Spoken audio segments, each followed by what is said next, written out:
ఈరోజు ఎస్ఎస్ఎల్స్ క్రియేషన్స్ అలాగే Upkar charitable trust అలాగే స్కూల్ ఆఫ్ థియేటర్ ఆర్ట్స్ తరపున మరి 17 స్టేట్స్ నుంచి కూడా కళా బృందాలు రావడం జరిగింది. మరి ఆ కళా బృందాలు చాలా అద్భుతంగా ఈరోజు ప్రదర్శనలు ఇచ్చారు.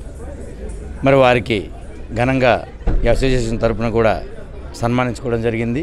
మరి ఇలాంటి కళా సంబరాలు ఎన్నో జరగాలి. జరిగితే కనుక ఇండియాలో ఉన్న సంస్కృతి ఏంటనేది అన్ని ప్రదేశాలకు కూడా అన్ని ప్రాంతాలకు కూడా తెలుస్తుంది. మరి ఇదే కాకుండా ఈరోజు ఏదైనా విషయం బయటికి తెలుస్తుందంటే అది జర్నలిస్ట్ ద్వారానే. మరి అలాంటి జర్నలిస్టులు ఈరోజు ఎంతో కష్టపడి వాళ్ళ యొక్క శ్రమని, వాళ్ళ యొక్క సమయాన్ని, వాళ్ళ యొక్క ఆరోగ్యాన్ని వాళ్ళు ఉపయోగించి ఈరోజు పబ్లిక్కి ఎంత సేవ చేస్తున్నారు. మరి అలాంటి వాళ్ళకి ఒక గుర్తింపు రావాలి, గుర్తింపు ఉండాలనే ఒక ఆలోచనతో ఏదో చిరు సత్కారం చేస్తే వాళ్ళకి ఈ యొక్క యాంగ్జైటీ అనేది ఉంటుందనే ఒక ఆలోచనతో మా యొక్క ఉపకార్ చారిటబుల్ ట్రస్ట్ అలాగే ఎస్ఎస్ఎల్స్ క్రియేషన్స్ ద్వారా మేము వారికి అవార్డులు ఇవ్వడం జరిగింది, వాళ్ళకి సన్మానించుకోవడం జరిగింది. ఇది ఎంతో అదృష్టంగా నేను భావిస్తూ ఉన్నాను.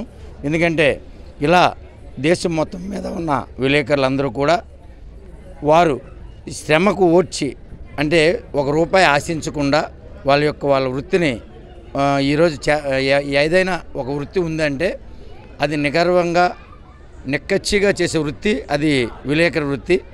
అలాంటి జర్నలిస్ట్ లేకపోతే ఏ ఒక్క విషయం కూడా బయటకు రాదు.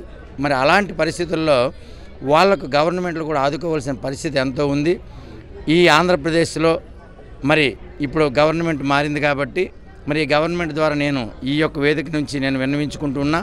వాళ్ళకి త్వరితగతిన ఇళ్ల పట్టాలు అలాగే వాళ్ళకి ఇన్సూరెన్స్ తాలూకా మొత్తం టోటల్ ఫెసిలిటీ అంతా ఇస్తూ వాళ్ళకు కూడా గుర్తింపు కార్డ్స్ అవన్నీ ఇస్తూ, ఇదే కాకుండా ప్రతి జర్నలిస్టుకు గవర్నమెంట్ తరపు నుంచి వాళ్ళకు కూడా పెన్షన్ విధానాన్ని కూడా ప్రవేశపెట్టాలని నేను గవర్నమెంట్ కోరుకుంటూ ఈ యొక్క అవకాశం ఇచ్చిన ప్రతి ఒక్కరికి నా నమస్కారం తెలియజేసుకుంటూ సెలవు తీసుకుంటాను.